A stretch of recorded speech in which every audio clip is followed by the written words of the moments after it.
Hey guys, இன்றைக்கி பார்த்தீங்கன்னா ஒரு 4 மணி இருக்கும் மக்களே. இப்போ பாருங்களேன், நம்ம ஊரில் வந்து குத்திரை மரம் கடலுக்கு போயிட்டு திரும்பி வந்துட்டு இருக்காங்க. வாங்க என்ன மீன் வருதுன்னு சொல்லிட்டு போய் பார்க்கலாம். எதனாலனா எப்போவுமே காலையில் டைம் தள்ளுவாங்க.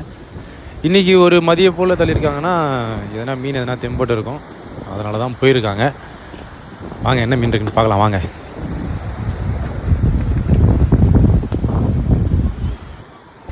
அதுவும் இல்லாமல் இன்றைக்கி பார்த்தீங்கன்னா சென்னையில் நல்ல மழை வேறு. சென்னையில் மட்டும்தான் மழையா இல்லை மற்ற ஊரில் மழையாக இருந்தால் கமெண்ட் பாக்ஸில் கமெண்ட் பண்ணுங்கள். பாருங்கள், நாங்கள் அந்த காலத்தில் வந்து அந்த காலம் ஒரு பாஸ்ட் 10 years பேக் இப்போ பார்த்தீங்கன்னா இந்த மாதிரி தான் வந்து கட்டுமரத்தில் தடியை போட்டு தூக்குவோம். கட்டுமரம்னு ஒன்றும் இல்லை, இந்த பைப்பர் போட்டு, அதாவது இன்ஜின் வச்ச போட்டுங்களும் இந்த மாதிரி தான் வந்து தடியை போட்டு கவுரு இணைச்சி தூக்குவோம்.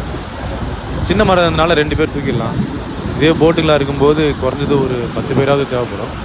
ஆனால் இப்போ இருக்க காலகட்டங்களில் பார்த்திங்கன்னா எங்களுக்கு வந்து டிராக்டர் இருக்கிறதுனால ரொம்ப வெரி யூஸ்ஃபுல்லாக இருக்குது.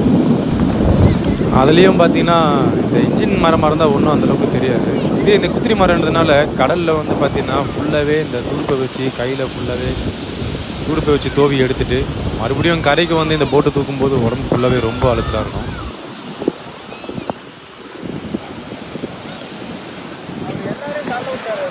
பாருங்க, வலையில் வரும்போதே மீன்லாம் பேத்தி எடுத்துகிட்டு வந்துட்டு எத்தனை மீன் வந்திருக்குன்னு தெரியல, என்ன மீன் வந்துருக்கு சொல்கிற அளவுக்கு மீன் அந்தளவுக்கு வரல மக்களே. பாருங்களா, வந்த மீன்களே இவ்வளோ தான். மொத்தமாக சேர்த்து விலையாக விற்றா கூட ஒரு 500 தான் விற்கும். இன்றைக்கி இவ்வளோ தாங்க, இன்றைக்கி இவங்களோட பாடு அவ்வளோதான் வந்திருக்கு. நாளைக்கு எவ்வளோ இருக்குதுன்னு சொல்லிட்டு தெரியல. ஒவ்வொரு நாளும் ஒவ்வொரு விதமான மீன்கள் வரும். சில டைமில் மீன் அதிகமாக வரும், சில டைமில் இந்த மாதிரி கம்மியாக வரும். வரும்போது எடுத்துக்க வேண்டியதான், வராத போது வீட்டுக்கு கொடுத்துட்டு நாளைக்கு பார்த்துக்கலாம்னு சொல்லிட்டு போக வேண்டியதான். இந்த மாதிரி மீன் பிடிச்ச அனுபவம் யாருன்னா இருந்தால் கமெண்ட் பாக்ஸில் கமெண்ட் பண்ணுங்கள். அதே மாதிரி வீடியோ பிடிச்சிருந்தால் லைக் பண்ணுங்கள், ஷேர் பண்ணுங்கள், கமெண்ட் பண்ணுங்கள். மறக்காமல் நெய்தல் மீன் சேனலை நான் புதுசாக பார்க்குற மாதிரி தான் சப்ஸ்கிரைப் பண்ணுங்கள் மக்களே. பாய் மக்களே.